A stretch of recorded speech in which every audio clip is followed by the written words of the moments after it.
Hello everyone, welcome back to my channel. I'm Andrea. It's nice to have you guys here. If the picture or audio or anything is a bit different, it's because I'm filming on a different camera, because my Olympus Pen is not working.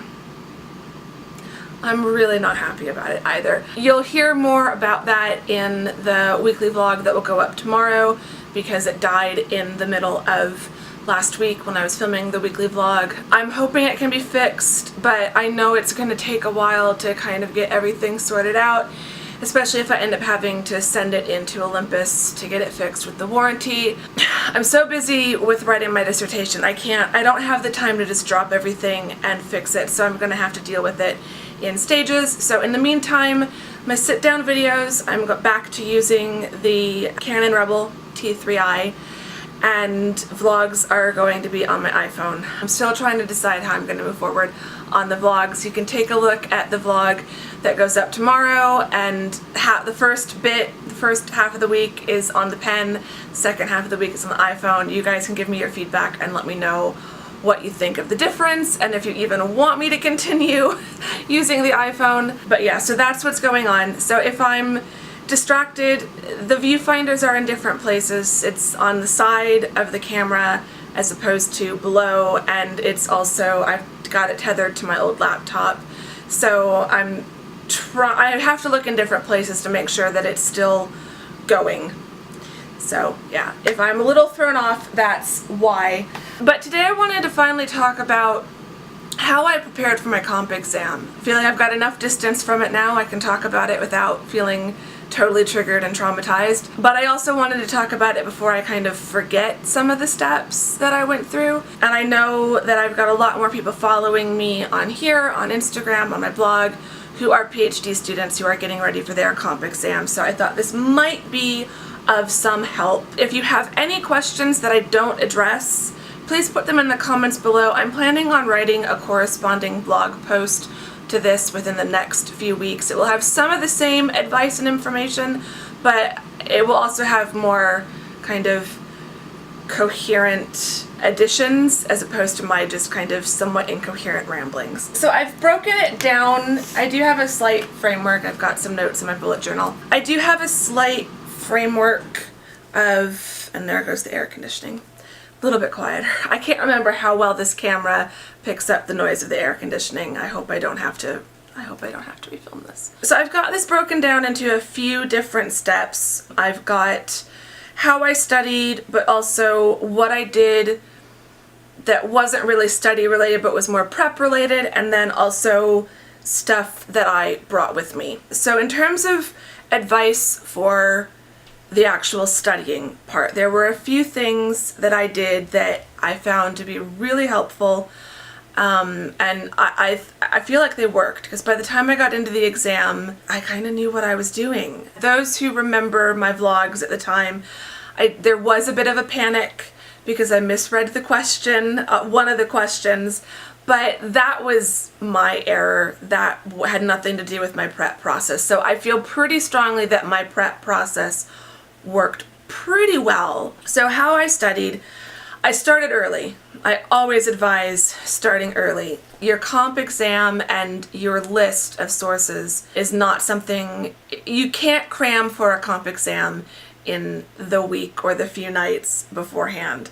So start early. Another thing I recommend along with that is not only having your list. I had a master list that I was crossing things off, but I also created a tracker in my bullet journal. So find some way of making your progress visual, whether that's with a bullet journal tracker or moving colored marbles from one jar to another. You know, be creative, but find some way of being able to see visually the progress that you're making as you're working through your list. I, throughout the process, kept a reading journal, just a small standard journal. Mine is bright pink and by Ted Baker because it made it more fun to carry this journal around and to have it with me.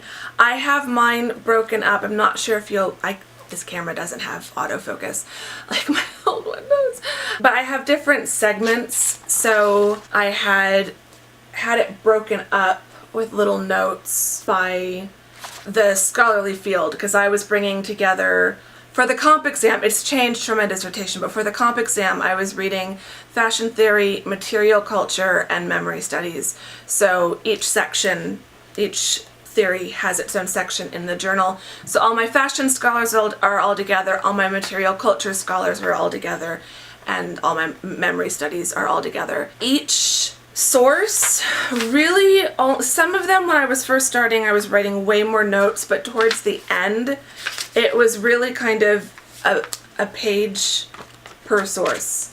And I was focusing on their main point, any key arguments, any kind of differentiating features. So if there was something that they had that I just hadn't come across before, if they were using theorists in a different way than other scholars in the same field were using, I'd mark that down. So kind of identifying features or just weird things about that source. If there was anything that felt like it really connected strongly to my dissertation and how I was going to use that source, as well as definitions. So if there's specific definitions, or like for me with fashion studies, everyone defines fashion slightly differently. Some people kind of use fashion and dress interchangeably, others had specific definitions for fashion and dress. So things like that I was marking down, and then you can see parts of my reading journal are highlighted. As I got closer to the comp exam and was going back through this, I was highlighting kind of the title, the author, and then the most important keywords of the main point. And then that helped me with the mind maps that I made. So I made a few different types of mind maps. I went out to Target and I went into the kids section, the kids craft section, and I bought just a giant pad of paper.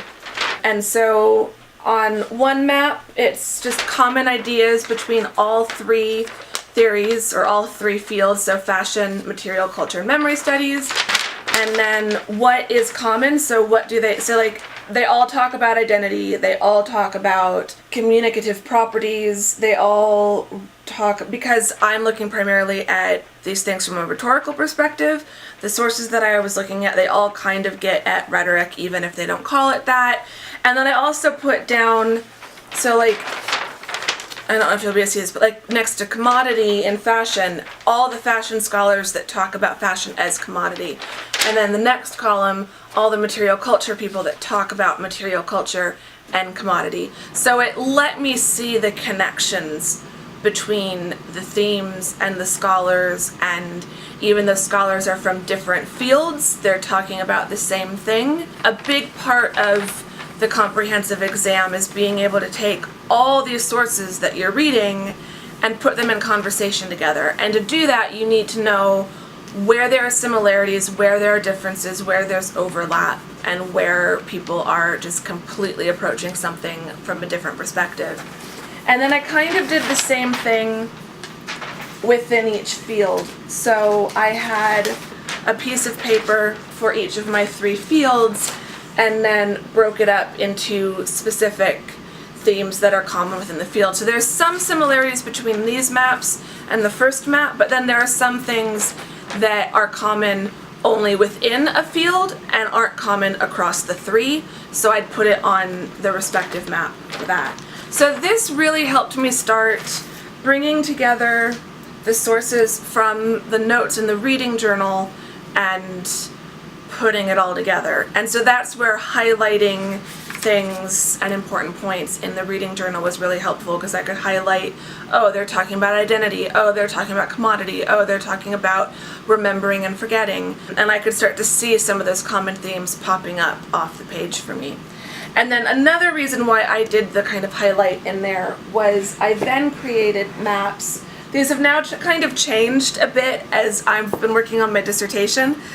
So it used to be that each board, if you're watching my weekly vlogs, you'll have seen the week that I kind of switched this around. So I used to have a poster board with all blue notes, all pink notes, all green notes. Now the pink and blue and green are all mixed together into the new categories that I have for my literature review and the dissertation, but at the time it was all based on the different fields. And so each note has the author's name and kind of, if I had to sum up that source in one Post-it note, that's what gets put on there. I forget that this camera turns off after about 15 minutes. Each of the names, so like for Glassy, he talks about the study of material culture can bring together history and art. That's really all I need to know about him in the context of the comp exam. And I think that's another important tip. Don't feel like you have to memorize everything the source is saying, because that's not what comp exams are really about.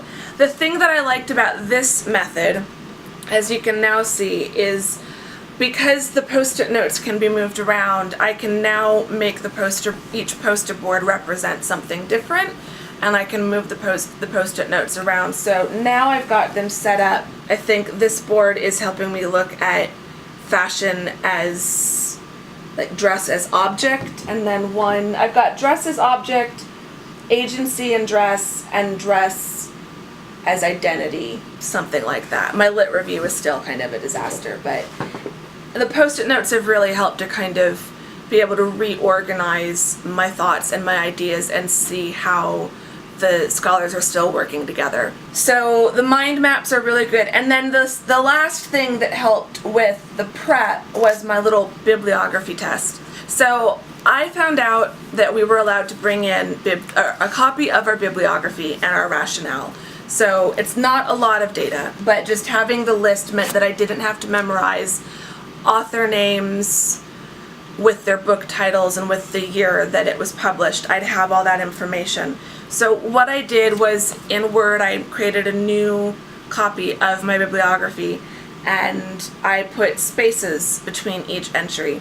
And I quizzed myself. So I would look at the author name, the source title, and I would try to remember more or less from the reading journal or from the Post-it notes what the summary of that source was, and then type that down. So if you flip through here, Carlin Onspach analyzes American fashion from 3 perspectives: commodities, social phenomenon, and symbol. Jennifer Craik, from The Face of Fashion, looks at social and cultural issues of fashion, including the body and the fashion system. By running through this and realizing that just looking at the name and the title, I was able to remember a brief summary of that source, made me feel really good going into the exam, because I felt like that was the most important thing that I would need. And it was, based on the questions that I got. All I really needed was to know kind of those main ideas, because the questions are all, for me at least, the questions were all based around how everything was working together. So that's how I did the general prep. So then, as I was getting closer, I started asking more questions about the exam itself. So I highly recommend talking to people within your program and learning, asking questions and learning about what the exam process is like. So I found out specifically how much time I would have, how many questions I would have. I opted to do a written exam, which gave me 4 hours to answer 3 questions, which is not nearly as much time as you feel like you need once you get in there. So I talked to other students, I talked to classmates of mine who had done their comp exam, and asked them kind of how they felt going through it, what advice they had, what things stood out to them as being really weird or that they weren't prepared for. So use the people in your program as help and ask questions. I also talked to my dissertation chair and asked for her advice, and she was very calming and reassuring. She was really, really helpful and really kind of reiterated that it's not about memorization, and it's really just about being able to see how they all work together and to put them in conversation together. And so that was hugely helpful. She also gave me a copy of someone else's exam, so completely different questions, but it still helped me to kind of understand the types of questions that they were going to come up with. And looking at the sample questions, even though it was completely different research and a completely different kind of area of study that they were looking at, I could still see, well, if you swap out their subject and their kind of key terms for my subject and my key terms of like fashion and identity and dress and culture, I could answer that question. If we flipped this question so that it was about my research, I know I could answer these questions. And so by seeing how some of the questions were formatted and structured and what they were asking, it really gave me a good sense of what I could expect. When I got in there, the questions were pretty much exactly what I thought they were going to be. The questions were great. My one thing was I just clearly didn't read quite clearly enough. And I still kick myself because I read that particular question several times before, during, and after writing my answer, and I still screwed up the order of how many sources they wanted me to talk about. Anyway, I still passed. I also found out what I was allowed to bring.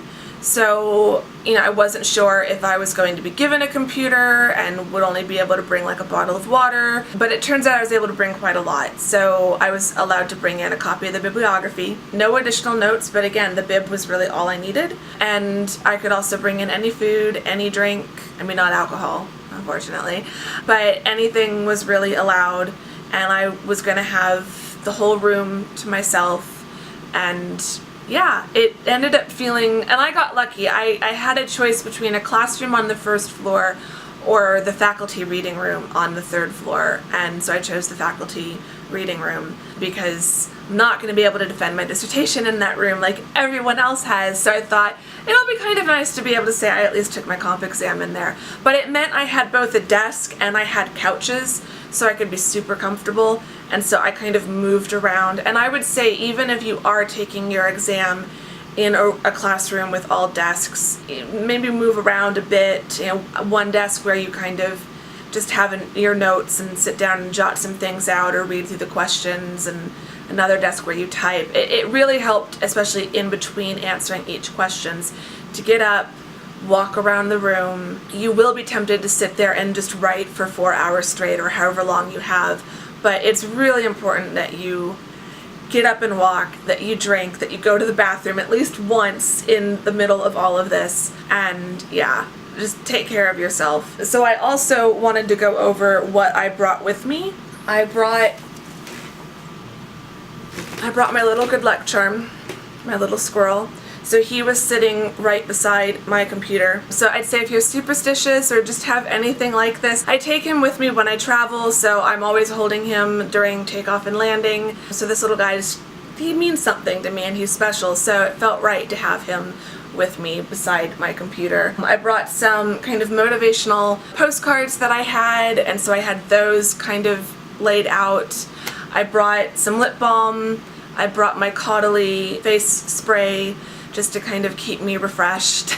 So anything like that you think will just help keep you calm. I did have an aromatherapy roller ball, so I had that to kind of keep me calm, and then also I had music. Now obviously depending on where your exam is being given and what the room setup is like, you might need headphones or whatever. I was able to just play it through the phone speaker, and some people can't work with music. Totally get that. I can't function without music, but I'm very picky about what music I play. I ended up having an Ed Sheeran song, Hearts Don't Break Around Here, off of his new album, just playing on repeat. So it's a song that I really had fallen in love with at that time. The album had just come out, and I was already obsessed with the song. It made me happy, and so having that play on repeat just kind of kept my mind in this kind of steady place. I've just found that in general with anxiety, that music, certain songs played on a loop, my brain will get onto that loop. So the background part of my brain that will like stress and freak out about things, instead of freaking out, will get attached to that music loop, and then the front part of my brain, or the active part of my brain, can stay focused on the task. So that's how I work. Obviously everyone works differently, but figure out, like, if you do need silence, check out the room ahead of time. You might want to bring earplugs or noise canceling headphones, even if you don't play any music or any ambient noise through them. If you need silence, check out the room and make sure that you can get silence, because if you can't, you're going to have a problem. I think those are all of my main tips. The final tips would just be breathe, relax, trust that you know it. I think that's the reason I beat myself up so much about my comp exam and my experience, was because of all the things I anticipated going wrong that day. Misreading a question was not one of them. So when I got out of the exam and was looking through the questions and realized, oh, I was supposed to pick 3 sources from 2 fields of scholarship, and I picked 1 source from all 3 fields. So I totally misunderstood. I think that's something to be aware of, because I'm pretty sure that's common for a lot of people. They're going to ask you to address a question using examples from a certain number of sources from your list. And so I would imagine that's common for a lot of different disciplines, and I'm sure that's a standard feature. So make sure that you are going super slow as you read it, and I should have written, you know, on the back side of the question or something what specifically was being asked for. I underlined things, but underlining clearly wasn't enough. I should have written it out, the specific number and ordering and stuff. So relax, breathe, really read through your questions, write them down, write down what's being asked. Don't trust yourself that highlighting it or underlining it will be enough, because it clearly wasn't. But for the most part, just trust and understand and believe in yourself that you've put in the work. You've done the reading. You know your sources. You know how they connect and how they don't connect. You know it. Even if you don't feel like you do, you do. And I think that was one of the things that I felt really reassured of as I was doing the mind maps and as I was doing the bibliography test. It was like, okay, this is in here. I do know this. And yeah, if you have any questions, please put them in the comments below, and I will answer them either reply to your question or put it in the blog post. Keep an eye on my Instagram and my Twitter for when that blog post goes up. It'll be in the next few weeks, 2-3 weeks. I'm trying to spend more time writing my dissertation than writing my blog. I feel like the blog posts are going to get a little bit sporadic, but I haven't given up on my blog. I'm still doing it. I'm still doing these videos. But someone please send help and chocolate and puppies to help me distract me, because my dissertation is just driving me crazy. Okay, with that, I'm going to stop because I've had to restart this a few times, so God knows how many minutes of footage I'm dealing with. I'll keep you all updated on the camera situation. Give the video a thumbs up if you liked it. Leave me a comment down below, either with questions or just to say hi. Subscribe if you're not subscribed. I will see you all in the next video. Thanks for watching. Bye-bye.